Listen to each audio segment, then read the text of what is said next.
Bonjour, Sébastien Recor, 79e promo, donc diplômé à l'été 2000 exactement.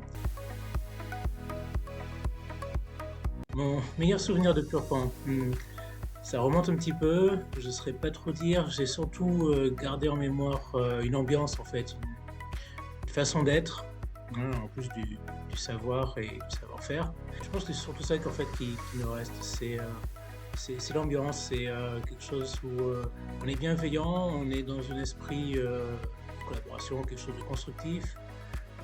Bon, bien sûr, il y a des shows, il y a une soirée comme ça, il y a les stages qui apprennent beaucoup en fait. On se rend compte que tout le monde n'a pas cette chance d'avoir autant de pratiques, autant de terrain.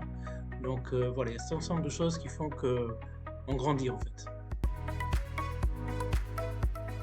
Mon premier poste en sortant de Purpan, ça a été une mission pour la Chambre d'agriculture des Pyrénées-Orientales sur des diagnostics de ferme. En fait, on travaillait avec l'agriculteur, mais aussi donc le conseiller de chambre, souvent son comptable, parfois son banquier, relever un petit peu les points délicats sur une exploitation qui avait des petits problèmes de rentabilité et voir ensemble des scénarios pour améliorer cela. Donc en fait quelque chose qui venait en soutien, je dirais, d'agriculteurs qui sont souvent la tête dans le guidon. Et donc là, on venait pour apporter une expertise extérieure et les aider à voir un peu plus loin de la stratégie et puis à redresser un peu la barre quand ils allaient peut-être sur une mauvaise pente.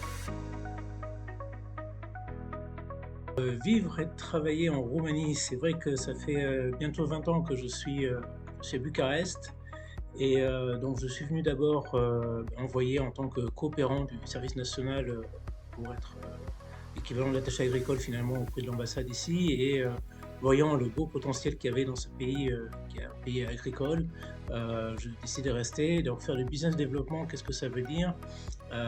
Concrètement, j'ai travaillé à mon compte, j'ai créé mon cabinet de conseil pour accompagner les entreprises qui voulaient développer leurs affaires. Et donc, il y a une part un peu de commercial, mais il y a surtout beaucoup de relationnel, beaucoup de networking à mettre en place pour identifier les bons interlocuteurs et préparer le terrain pour en fait que les objectifs de l'entreprise soient réunis. Ça peut être de l'export, ça peut être de l'implantation. Le tout est de les accompagner, de les aider à avoir les clés de la réussite. Clairement, l'étranger et puis l'international au sens large, c'est quelque chose qui m'a toujours attiré. Je dirais que dans mon parcours déjà, j'ai eu l'occasion quand j'étais plus jeune de toucher à des choses en dehors de la France, en dehors de la région Midi-Toulousain, on va dire.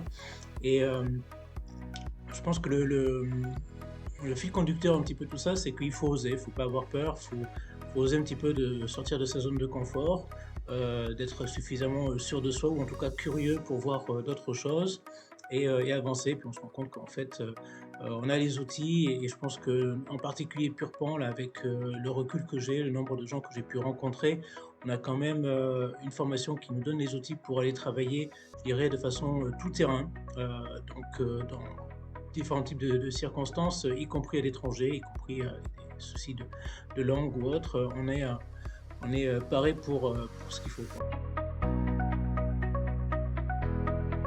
Et pour ceux donc qui veulent vraiment partir à l'international, que ce soit juste en tant que responsable export depuis la France ou même s'implanter carrément dans un nouveau pays, il y a le réseau. Alors oui, effectivement, le réseau, bonne question, en quoi ça m'aide? Faut reconnaître que quand on couvre une zone plus large, forcément la densité de Purpanais diminue un petit peu. Mais voilà, il y a Purpan Alumni International qui est en train de se développer et je crois que l'intérêt de cette initiative, c'est justement de pouvoir avoir accès à des informations, des ressources, savoir un petit peu comment et quoi préparer pour aller sur une nouvelle géographie, découvrir de nouvelles choses et je pense que ça, c'est quelque chose d'assez important finalement, au-delà d'avoir les bagages, c'est savoir exactement de quoi on aura besoin dans ces bagages pour bien s'adapter et se développer à l'étranger. Et puis bonne chance à tout le monde. À bientôt.